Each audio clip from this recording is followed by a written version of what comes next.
రేపు రాబోయేటువంటి ఇన్ని సంవత్సరాల నుంచి జగన్మోహన్ రెడ్డి గారు మీ కులం పార్టీ అనేటువంటిది అడగకుండా సహాయం చేశాడు. మీరు ఆ రోజు చాలా మంది ఓట్లేదు. రేపు జరగబోయేటువంటి ఎన్నికల్లో జగన్మోహన్ రెడ్డి గారి వల్ల మీ కుటుంబాలకు మేలు జరిగింది అనుకుంటే మనసుతోటి ఆలోచించి పనిచేయండి.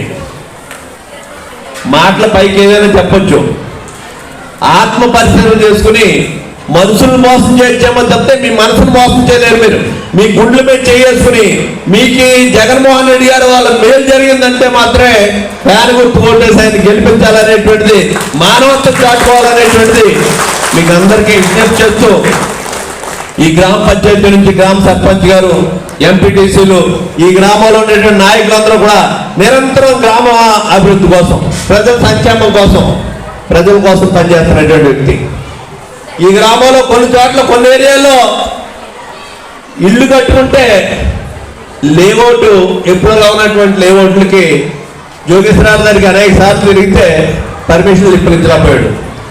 వాటికి పర్మిషన్లు ఇప్పించి ఆ గ్రామంలో కరెంట్లు ఇప్పించాం, వాళ్ళందరికీ లైట్లు ఇచ్చాం, వాళ్ళందరికీ బ్యాంక్ లోన్లు వస్తాయి.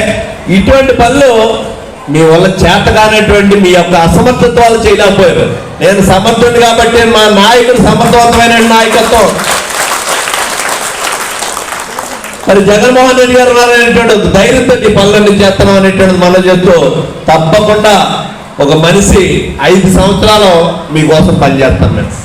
మీకు కష్టం వచ్చినా సుఖం వచ్చినా రాత్రి అయినా పగలైనా ఒక ఫోన్ కొడితే మీకోసం పనిచేస్తాం.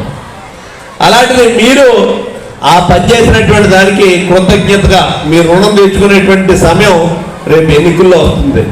1 గంట గంటన్నర లైన్లో నుంచుకుని ఇన్ని సంవత్సరాలు మీకు పనిచేసినటువంటి జగన్మోహన్ రెడ్డి గారు పనిచేసాడనే నమ్మకం మీకుంటే మాత్రం జగన్మోహన్ రెడ్డి గారి కార్యదర్శిగా ఉంటుందని చెప్పేసి మీకు అందరికీ కూడా కోరుకుంటూ మీ దగ్గర సెలవు తీసుకున్నాం. తల్లి